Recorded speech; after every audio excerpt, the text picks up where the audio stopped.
ಬೆಂಗಳೂರಿನಲ್ಲಿ rowdy sheeter ಗುಬ್ಬಚ್ಚಿ ಸೀನಾ birthday ಪ್ರಕರಣ ಸಂಬಂಧ ಪರಪ್ಪನ ಅಗ್ರಹಾರ ಜೈಲು ಸರ್ವಿಸ್ ಪ್ರೊವೈಡರ್ಗಳ ಜೊತೆ ಎಡಿಜಿಪಿ ದಯಾನಂದ್ ಸಭೆ ನಡೆಸಿದ್ರು. ಜೈಲಿನ ಜಾಮರ್ಗಳು ಜೈಲು ಹೊರಗಡೆ ಇರುವ ಸಾರ್ವಜನಿಕರಿಗೆ ತೊಂದರೆ ಕೊಡ್ತಿವೆ. ಸಾರ್ವಜನಿಕರು ಇಂಟರ್ನೆಟ್ ಸೌಲಭ್ಯ ಸಿಗದೆ ಪ್ರತಿಭಟನೆ ಮಾಡ್ತಾರೆ. ಆದ್ರೆ ಜೈಲಿನ ಒಳಗೆ ಮಾತ್ರ ಜಾಮರ್ ಸರಿಯಾಗಿ ಕೆಲಸ ಮಾಡ್ತಾ ಇಲ್ಲ. ಜಾಮರ್ ಹಾಕಿರೋದು ಜೈಲಿನ ಒಳಗೆ ಮೊಬೈಲ್, ಎಲೆಕ್ಟ್ರಾನಿಕ್ ವಸ್ತುಗಳು ವರ್ಕ್ ಆಗದೇ ಇರಲಿ ಅಂತ. ಆದ್ರೆ ಯಾಕೆ ವರ್ಕ್ ಮಾಡ್ತಾ ಇಲ್ಲ ಅಂತ ಗರಂ ಆಗಿದ್ದಾರೆ.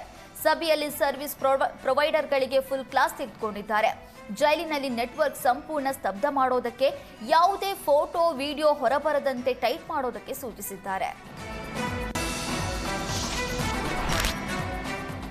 ಬೆಂಗಳೂರು ಸ್ಲಂಗಳು ಇನ್ಮುಂದೆ ಗ್ರೇಟರ್ ಬೆಂಗಳೂರು ಪ್ರಾಧಿಕಾರದ ವ್ಯಾಪ್ತಿಗೆ ಬರಲಿವೆ.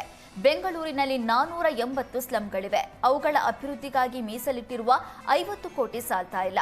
ಹಾಗಾಗಿ ಸ್ಲಂ ಬೋರ್ಡ್ನಿಂದ ಸ್ಲಂಗಳ ಅಭಿವೃದ್ಧಿ ಮಾಡೋದು ಕಷ್ಟ ಆಗ್ತಾ ಇದೆ. ಆದ್ದರಿಂದ ಪಾಲಿಕೆಗಳಿಗೆ ಸ್ಲಂಗಳನ್ನು ಡೆವಲಪ್ ಮಾಡುವ ಹೊಣೆ ನೀಡುವಂತೆ ಸಲಹೆ ಕೇಳಿ ಬಂದಿದೆ. ಈ ಹಿಂದೆ ಸ್ಲಂ ಅಭಿವೃದ್ಧಿ ಮಾಡೋದಕ್ಕೆ ಖಾಸಗಿ ಕಂಪನಿಗೆ ನೀಡಲಾಗಿತ್ತು. ಖಾಸಗಿ ಕಂಪನಿ ಸ್ಲಂ ಅಭಿವೃದ್ಧಿ ಮಾಡುವಲ್ಲಿ ವಿಫಲವಾಗಿದೆ. ಆದ್ದರಿಂದ ಮುಂಬೈ ರೀತಿಯಲ್ಲಿ ಪಾಲಿಕೆಗಳೇ ಸ್ಲಂಗಳ ಅಭಿವೃದ್ಧಿ ಮಾಡುವಂತೆ ಜಿಬಿಎಸ್ ಸಭೆಯಲ್ಲಿ ಸಲಹೆಗಳು ಕೇಳಿಬಂದಿವೆ.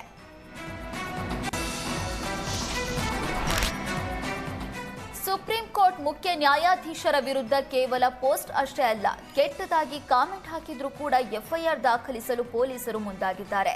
ಕೆಟ್ಟದಾಗಿ ಅವಹೇಳನಕಾರಿ ಕಾಮೆಂಟ್ ಹಾಕಿದ್ದವರ ವಿರುದ್ಧ ಪೊಲೀಸರಿಂದ ಸುಮೋಟೋ ದಾಖಲು ಮಾಡೋದಕ್ಕೆ ಮುಂದಾಗಿದ್ದಾರೆ. ಸುಪ್ರೀಂ ಕೋರ್ಟ್ ಮುಖ್ಯ ನ್ಯಾಯಾಧೀಶರ ಮೇಲೆ ಶೂ ಎಸೆದ ಸಂಬಂಧ ಪೋಸ್ಟ್ಗೆ ಕೆಟ್ಟ ಕಮೆಂಟ್ ಹಾಕಿದ್ದ ಕಿಡಿಗೇಡಿಗಳ ವಿರುದ್ಧ ಸುಮೋಟೋ ಕೇಸ್ ದಾಖಲಿಸಿಕೊಂಡು ಬೆಂಗಳೂರು ಸಿಸಿಬಿ ಸೈಬರ್ ಠಾಣೆಯಲ್ಲಿ ಎಫ್ಐಆರ್ ದಾಖಲಿಸಿಕೊಳ್ಳಲಾಗಿದೆ.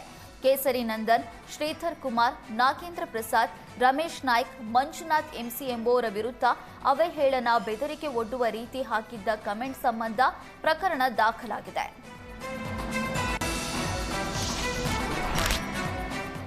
ರಾಯಚೂರು ಜಿಲ್ಲೆಯ ಮುದಗಲ್ ಪೊಲೀಸರು ಭರ್ಜರಿ ಕಾರ್ಯಾಚರಣೆ ನಡೆಸಿ ಖತರ್ನಾಕ್ ಕಳ್ಳನ ಹೆಡೆಮುರಿ ಕಟ್ಟಿದ್ದಾರೆ. ಲಿಂಗಸುಗೂರು ತಾಲೂಕಿನ ಪಿಕಳಿಹಾಳ ಗ್ರಾಮದಲ್ಲಿ ಮನೆಕಳ್ಳತನ ಪ್ರಕರಣದ ಖದೀಮನನ್ನ ಅದೇ ದಿನದಲ್ಲಿ ಬಂಧನ ಮಾಡಿದ್ದಾರೆ. ಮನೆಯಲ್ಲಿ ಇದ್ದ 30 ಗ್ರಾಂ ಚಿನ್ನ, 60 ಗ್ರಾಂ ಬೆಳ್ಳಿ ಕದ್ದು ಪರಾರಿಯಾಗಿದ್ದ ಖದೀಮ ಮಹೇಶ್ ಎಂಬಾತನನ್ನ ಬಂಧನ ಮಾಡಲಾಗಿದೆ. ಮುದಗಲ್ ಪೊಲೀಸ್ ಠಾಣೆಯಲ್ಲಿ ಪ್ರಕರಣ ದಾಖಲಾಗಿದೆ.